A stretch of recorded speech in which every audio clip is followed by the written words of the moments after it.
Yo-ay-yo, tomfoolery. Yo-ay-ra, Jerome running G. Why are you doing tentacle mouth? I'm not. Yes, you are. I'm being all excitable because Brigadoom is one of the best episodes that Lexx did. Oh, it's good, yeah. I mean, I'm not going to say it wasn't. It was unique among Lexx. You thought that you knew the way, but we found out later that I was right. Yeah, I was sure it was the first 45-minute drama does one-off musical episode, And I think it was before Buffy, and I said, but there was one before, and that was Xena Warrior Princess. Yeah, she was right. That was a year before, although Brigadoom was a theater musical, which I don't think anyone else has ever done in a TV show. Theater sets. Yeah, but done as a theater musical? No, it's true. It's Brigadoom is unique in that sense. Xena did it first, and Xena did it best. Just saying. But Brigadoom is essentially a theater musical based on the life of Kai. Last of the Brune and Jane. Yeah, which leads up to the event. He doesn't use his eagle claw. Well, yeah. I would thought there'd be a song about his eagle claw. This is my eagle claw. It goes 3, 3, lol. 3.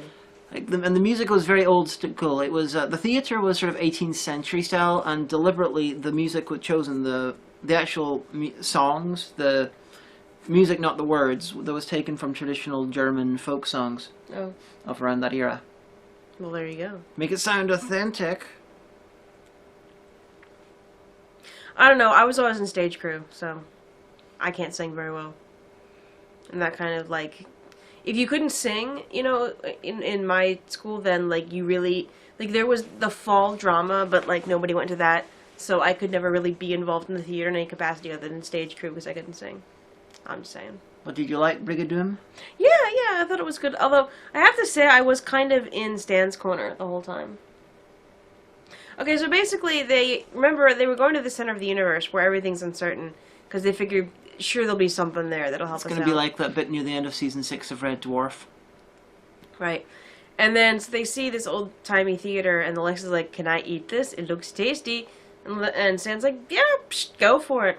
Until they hear it singing the Brune and G fight song, which kind of makes it sound like they sing it at all their football games. And they sang it through space. Yeah. And then so Zev's like, "No, let's go take a look." So the creator of this show is a physicist. I'm pretty sure he worked on the script of this episode. They probably have a communication thing that sends out waves. Sound in space. No, it probably sends out over a comm signal or something. Maybe. And then this was a good episode also because 7-9, he only had 3 lines. He was not in it at all. But so Zev and Kai and Stan go down, and it's a theater, and Kai explains what a theater is, and all of a sudden it's populated by people who are dressed like Brune and G, and they're like, "This is the story of Kai. We're going to sing his life. Ready, go." This is your life, Kai. Yeah. This is your death. This is your life. And so Stanley was like, "That's all well and good, you guys, but we've got literally a day until the universe dies. So we don't really have time to wait." They're like, "No, Kai, no, Stan, let's see what Kai's life is about." And so basically you find out that the Brune and G, after they saved everyone's ass in the insect wars, secluded themselves. They learned how not to age, and, they became basically old-timey elder vampires, really. Mm-hmm. And then Kai was one of the young ones. He was like, "No, we have to look further into the world," and he goes off to the Time Prophet and finds out what we find out at the beginning happened, that, his divine shadow will conquer the Brune and G, and they'll all die. You'll die last, but you'll kill his divine shadow. And he goes back and tells the Brune and G, and they're like, "This is all your fault." They're going to come, and it's going to be your fault. Yes. So he gets sentenced to death by aging slowly. Which is a good idea for an immortal society for a punishment. That's a nicely thematic one. I'm not sure if they would lock you up and just to watch you age to death like a life imprisonment, or if they would just let you live your life. If you're a peaceful non-aging society, then suddenly you're just going to grow old in their society, and as a warning to others. Yeah. It's brilliant. It really is really interesting. Yeah, for an immortal society, it would be chilling. So he has got a girlfriend, and they invite Kai to go on and sing, and so he gets possessed by the thing and he sings. It's not really possessed. He just knows he knows the words. Yeah. Yeah. And then so Zev goes on as his girlfriend, and she lets him out of jail, and they go off together. But then you know, the Brunanji decide, oh wait, we are doomed. But this is a good thing, because we've all lived too long anyway. Hooray, death, yay! So, you know, complete mood whiplash from the, you know, on a cultural level from the Brunanji, going from, oh no, death is terrible, it's your fault, we're gonna die, I hate you, Kai, I hate you, die. Death is awesome. Right. So then Kai's like, no. And all the way through, Stanley's been going, you know, we really, the universe is ending? I mean, like, you guys? And they're like, shut up. And then finally he's like, look, I'm going. And they're like, fine, goodbye. And Zev's like, I'm staying. And he's like, well, I don't know what to tell you. And then Kai's like, we should probably wait for Zev. And he's like, no, I'm not. And he flies halfway back to the Lexx, but he keeps hearing the story, and he gets drawn back. And so finally, Kai and the other newborn Brunanji are like, we're going to go fight, you guys. So, like, about a handful of them go to an ancient museum and, like, find relics of the insect wars and fly those ships out singing the Brunanji leading fight right song. into the first scene in Lexx, episode 1. Where, obviously, they're all killed. And they recreate the entire thing, but stage style. But, and this is metally, this is a really amusing bit. The voice of the Divine Shadow used in the theater production is not the Divine Shadow. It's a different Divine Shadow. The one that killed Kai had one voice, and the one that's used for literally every other important Divine Shadow bit, it was literally it was Walter Borden, and they used Walter Borden instead of the other guy. So it's like, this is the current Divine Shadow, or the one who's dead now, but the last Divine Shadow, so we use his voice instead. It's like the theater ones couldn't be bothered to work out what the original one sounded like. Well, maybe they couldn't get the original guy in. Well, they just repeated the dialogue. Well, that's true. They could have just used the ADR. They could have just used the recordings. I don't know. They didn't. But then, so Stan comes back, and he's like, yeah, alright, that was really great. It's cool knowing how Kai died. Let's go. And the guy's like, but wait, Zev and Stan, you are in the next act, because the next act is when you come in. Aren't you going to stay? And Stan's like, no! The universe is going to be destroyed. We have to go.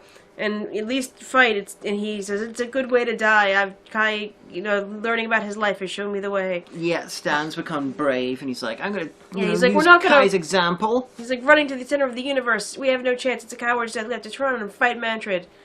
And then Zev's like, but what if we stay? And the guy's like, we exist outside of time and space, but you can sing with us forever. And then Stan's like, they're not even real. Let's go. Let's just They're like the Brunanji. They're like, they appear in our reality every so often, because this is a big, I'm pretty sure that happened in like Brigadoom or something. Yeah. And so, you'll be immortal. You'll be like the old Brunanji. Oh no. And then so they sing a bit, and then they get back on the Kai Lexx is like, I once found a good way to die. I will be proud for you to join me. I really wonder when they said, Kai, come and sing with us. He'll be like, the dead do not sing. No, but it was a good episode because nobody turned evil. And then they all sang at the very end, singing the even Stan. Brunanji song. Yeah, and Stan joined in, and he's like, yes, we're going to find a good way to die. But you can, like, tell from his voice, you hear his mouth, he's kind of lip-syncing. Like, I don't know if the actor sings much, but... This is one of the best episodes of Lexx, because it shows how off the wall the show is. But it's also very well done. It was a good episode. I mean, like, I had to say I was literally in Stan's corner the entire time. I was like, Zev was like, if I'm going to die, I'm going to die to do something I love. Because she's kind of losing it, you know, over the past few episodes. Like, the stress of, oh, by the way, the universe is ending. There's, like, fuck all you can do about it. Just saying. It would have been nice if in the final song we had 790, you know, cut to the bridge, 790 randomly singing along as well. Oh, that'd be horrible. I hate him. Well, yeah, but it's like 790 was listening and he got 1 over 2. Oh, therefore indicating that the theater has, like, crazy mental powers, which it does. Yeah, we never really are sure what happened, if it was, like, just a hallucination or whatever, but... Well, definitely wasn't a hallucination. That's hallucination. Because Kai wouldn't have been affected by a hallucination. The dead do not hallucinate. Yeah, they don't. Well, I'm just saying, there wasn't a song about his eagle club, I think I said that already. That was a good episode. I mean, better than the web and the net. Yes. But not as better as you think. I'm sad that this isn't the second last episode, because the next one is Breeze On, which it's a fine episode. That sounds like a cleaning product. It does. Breeze On, in spray form. New. It's a good episode. It's a fine episode. It's just not right after Brigadoom, right before the end of the universe material. Oh. Because this one ends with, we're going to go off and fight Mantrid. Then the next one, oh look, Breeze On. Then we're going to fight Mantrid. And like it fits in thematically a little bit because Breezon was actually Mantrid's teacher when it came to divine. Breeze on, okay. To becoming a divine. Already will all breeze on. That's that song by Modest Mouse Float On. Breezon was Mantrid's old instructor in teaching him how to become an Imperial Vizier, of learning all the shit with the Divine Shadow and all. So Breezon's like, I'm even older than Mantrid and I'm just as evil. He makes that noise? Yes. In exactly that tone of voice? Yes. I don't believe it. So, you know, they probably picked some stuff up to help them fight Mantrid, but thematically you could have rewritten a little bit, stuck it a bit earlier in the season, and then gone straight from Brigadoom to End of the Universe. I'm going to run off would and have join the worked better. Brunji. Well, we saw a trailer as well for Sorry, season Mom. 3. Ran off to join the Brunji. Yeah, I don't know how I feel about it. Zev's hair is different. Zev's hair in season 3 and 4 is better than it looked in season 2. You're used to the red hair. The red hair is like a crap version of the blue hair from season 1. Yeah, when she was played by somebody else. Eva Haberman. Yeah, she was good too. Oh yeah, she's my preferred Zev. She's like the first incarnation. No, second. Yeah, because like there was her original. There's the new incarnation and then the second incarnation. Yeah, there's a woman who I can't remember the name of because she was only in 2 episodes. Eva Haberman and Zinnia Seaborg. Yeah. But yeah, so we saw the trailer. I'm not enthused. I don't think it's gonna be good.